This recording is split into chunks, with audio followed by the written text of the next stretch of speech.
Au cours de son séjour dans la région d'Agadez, l'ambassadeur de l'Union européenne au Niger a visité plusieurs réalisations du projet d'appui au développement local des régions du nord du Niger, PADEL, un projet financé par l'Union européenne à hauteur de plus de 25 millions d'euros. Dans la commune urbaine d'Agadez, Dr Denis Elena Joneté et la délégation qui l'accompagne ont visité le centre de santé de la mère et de l'enfant, un centre qui nécessite une délocalisation à cause de la dégradation avancée des différents bâtiments pourtant construits à grands frais par l'État. Le bureau de l'État civil et le centre de documentation de la mairie, le centre socio-éducatif de la maison de la culture dénommé Plateforme des jeunes, le centre intégré de formation agricole, un dispositif qui donne une formation qualifiante de courte durée à une centaine de jeunes dans l'agriculture, le maraîchage, l'élevage des petits et gros ruminants, la pisciculture ainsi que la conservation et la transformation des produits agricoles. Le tronçon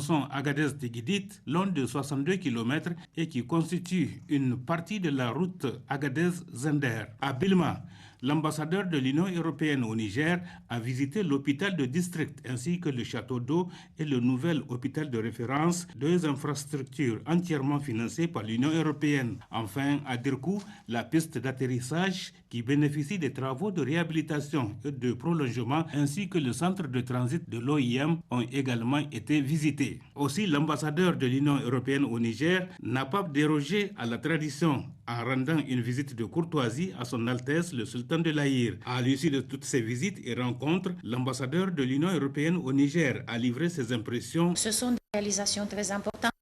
Le projet sur la plateforme de formation et d'insertion des jeunes, c'est aussi très important puisqu'il permet de connecter les jeunes, leur donner des opportunités. Nous sommes tout à fait en mesure de préparer aussi le futur cycle de coopération, de partenariat qui va commencer en 2021, mais pour lequel des réflexions doivent déjà commencer. Il y a aussi beaucoup d'initiatives au niveau national que l'Union européenne prend. Je citerai surtout l'initiative sur le croissance et emploi, dont nous avons eu beaucoup de rencontres, y compris au niveau du Premier ministre, et pour lequel j'y vois beaucoup de déclinaisons pratiques à suivre ici dans cette région, compte tenu des particularités. Également le travail sur le budgétaire, donc c'est un programme national, mais il y a des retombées ici au niveau régional. À noter que l'ambassadeur de l'Union européenne au Niger était accompagné dans toutes ses visites par le gouverneur de la région d'Agadez, le directeur de cabinet du ministre de la Santé publique, le secrétaire exécutif de la stratégie de développement dans la zone sahélo-saharienne SDS Sahel Niger, ainsi que du chargé des programmes à la représentation de l'Union européenne au Niger.